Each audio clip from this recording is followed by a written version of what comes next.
राज्याकडून स्थानिक स्वराज्य संस्था जिंकण्यासाठी तयारी सुरू करण्यात आली आहे। महायुतीकडून राज्याप्रमाणे जिल्हास्तरीय समन्वय समिती स्थापन करण्यात येणार आहे।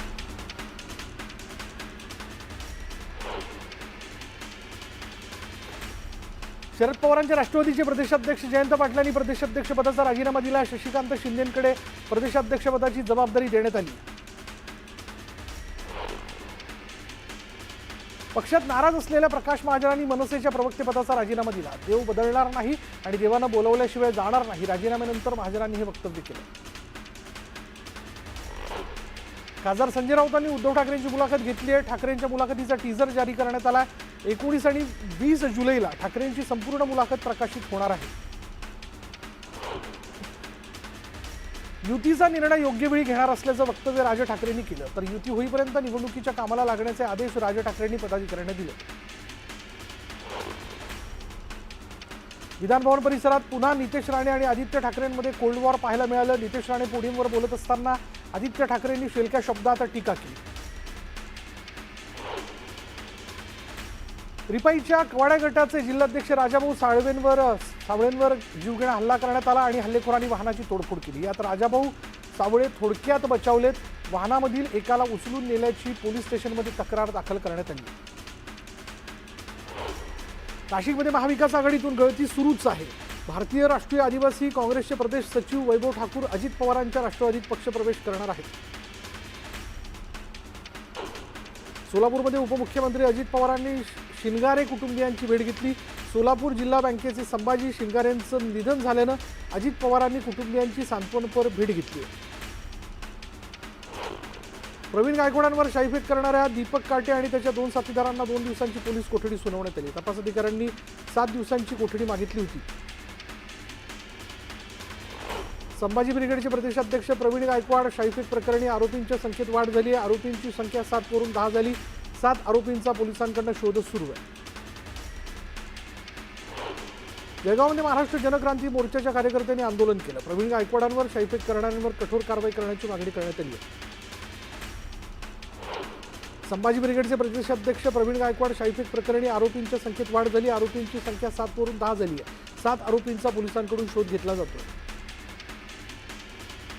जळगावमध्ये संभाजी ब्रिगेड आणि समविचारी संघटनांकडून प्रवीण गायकवाड यांच्या प्रतिमेला दुग्धाभिषेक करण्यात आला। तसंच अक्कलकोटमधील शाईफेकीचा निषेध व्यक्त करण्यात आला। सिंधुदुर्गच्या आंबोलीमध्ये जोरदार पावसाने हजेरी लावली आणि या आंबोलीमधील मनमोहक दृश्य ड्रोन कॅमेऱ्यात कैद झाले। रत्नागिरी जिल्ह्यात पावसाने जोरदार हजेरी लावली आणि यामुळे जगबुडी नदीने इशारा पातळी ओलांडल्याने नदीकाठच्या नागरिकांना सतर्कतेचा इशारा देण्यात आला। कोल्हापूरमध्ये कळंबा तलाव ओव्हरफ्लो झाला आहे। तलावाच्या सांडव्यावरनं पाणी वाहत आहे। तलावाचं मनमोहक दृश्य ड्रोन कॅमेऱ्यात कैद करण्यात आलं। रायगड जिल्ह्यातील आंबा नदीकाठच्या नागोठणे बाजारपेठ, कुळीवाडा आणि बस स्थानक परिसरात पुराचं पाणी शिरलंय। पुराच्या पाण्यामुळे नेहमी गजबजलेली बाजारपेठ ठप्प झाली। आंबा नदीनं धोक्याची पातळी ओलांडल्यानं दुकानात पाणी शिरलंय। मुसळधार पावसामुळे संगमेश्वर रत्नागिरीच्या संगमेश्वरमधील रामपेठ आठवडी बाजारात पूरसदृश्य परिस्थिती निर्माण झाली आणि या पूर परिस्थितीचा परिणाम बाजारपेठेसह वाहतुकीवरही झालाय। रस्ते पाण्याखाली गेल्यानं स्थानिकांची मोठी गैरसोय झाली। रायगड जिल्ह्याची सावित्री नदीवरील राण बाजिरे धरण ओव्हरफ्लो झालेलं आहे। धरणाच्या पातळीत मोठी वाढ झाली। प्रशासनाकडून नदीकाठच्या नागरिकांना सतर्कतेचा इशारा देण्यात आला। रत्नागिरीच्या संगमेश्वर तालुक्यातील फोनवी नदीने रौद्ररूप धारण केले। संगमेश्वर देवरुख मार्गावरील नवले गावातील 35 ते 40 घरं पाण्याखाली गेलेली असून सोने नदीने आपलं पात्र सोडलंय। प्रशासनाकडून लोकांना सुरक्षित स्थळी जाण्याचे आदेश देण्यात आले। पावसाचा जोर असाच कायम राहिला तर मात्र जनजीवन विस्कळीत होणार आहे।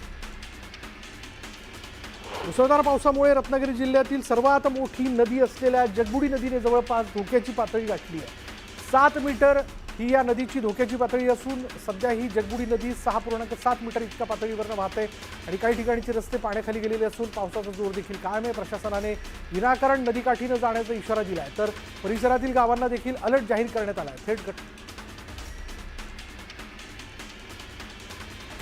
शिंदे तंबी देत आहेत तर तिकडे शरद पवार यांनी भाकरी फिरवली। शशिकांत शिंदे यांची प्रदेशाध्यक्षपदी निवड करण्यात आली आहे। जयंत पाटलांचा राजीनामा आला आणि त्यानंतर आता पक्षाची धुरा शशिकांत शिंदेंच्या खांद्यावर देण्यात आली आहे. हा एक मोठा प्रयोग आहे. एका सामान्य कार्यकर्त्यापासून प्रदेशाध्यक्ष पदापर्यंत शशिकांत शिंदेंचं जाणं हे एक प्रकारे पवारांच्या राजकारणाची नवी रणनीती आहे का? हे राष्ट्रवादी काँग्रेस शरदचंद्र पवार पक्षाची मंगळवारी जी महत्त्वाची बैठक झाली, या बैठकीतच नवा कॅप्टन ठरला.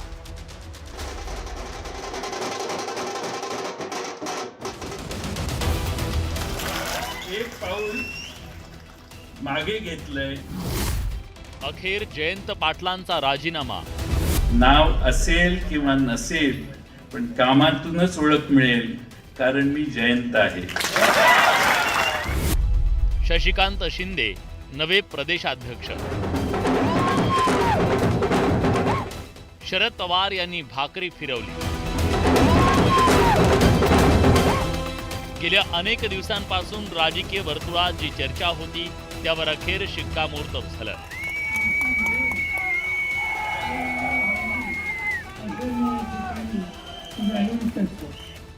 आणि जयंत पाटील यांनी शरद पवार यांच्या राष्ट्रवादी काँग्रेसचं प्रदेशाध्यक्षपद सोडण्याचा निर्णय घेतला. जयंत पाटील प्रदेशाध्यक्षपद सोडणार याचे संकेत त्यांनी गेल्या महिन्यात पार पडलेल्या राष्ट्रवादीच्या 26व्या वर्धापन दिनाच्या कार्यक्रमात दिले होते.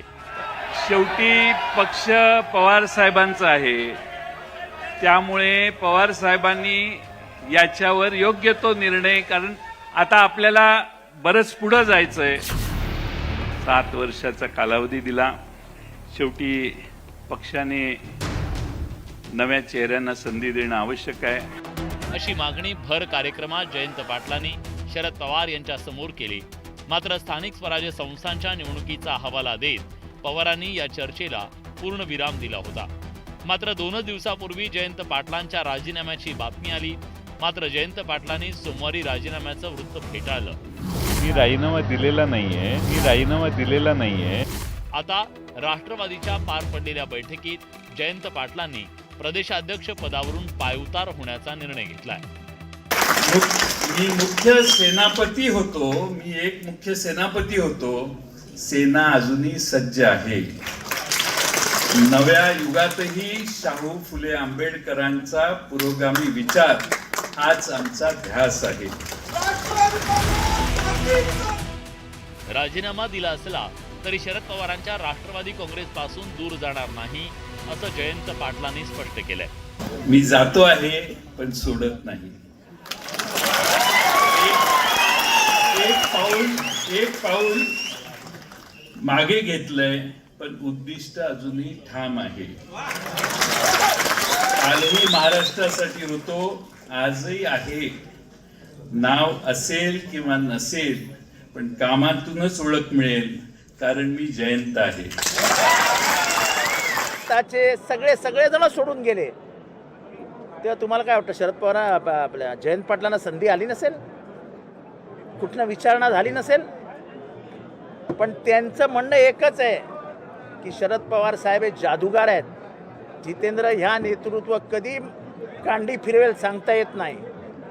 आणि एकदा प्रेम बसलं की बाकी सगळं गौण असतं. शरद पवारांवरती जयंत पाटलांचं बापासारखं प्रेम आहे. तेव्हा हे दुसरा पक्ष भिक्षा अफवा बिफा याचा काही संबंध नाही.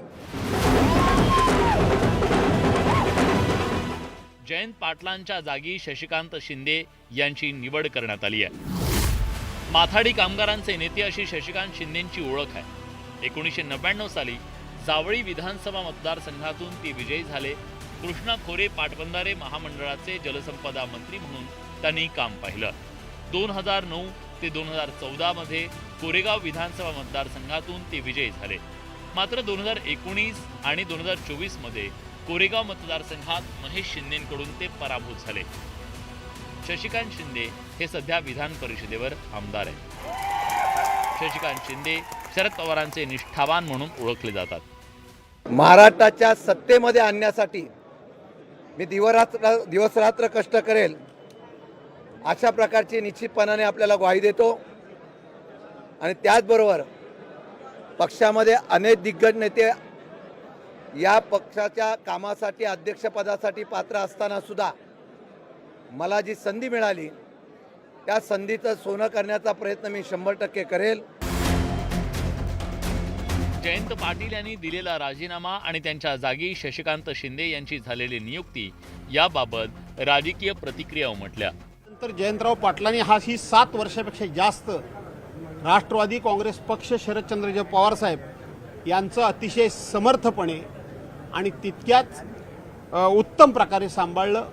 माझी खात्री आहे शशिकांत शिंदे देखील ते पद चांगलं सांभाळतील. पवार साहेबांच्या मार्गदर्शनाखाली माझे ते जुने सहकारी आहेत. मी त्यांना मनापासून शुभेच्छा देतो. लोकसभेत शरद पवारांच्या पक्षाला दिमाखदार यश मिळालं, मात्र विधानसभेत मोठा पराभव स्वीकारावा लागला. या सगळ्या पार्श्वभूमीवर आगामी स्थानिक स्वराज्य संस्थांच्या निवडणुकीत पक्ष कार्यकर्त्यांमध्ये नवचैतन्य निर्माण करणं आणि दिमाखदार कामगिरी करण्याचं मोठं आव्हान शशिकांत शिंदेंच्या समोर असणार आहे. प्रणाली कापसेसह ब्युरो रिपोर्ट, न्यूज 18 लोकमत.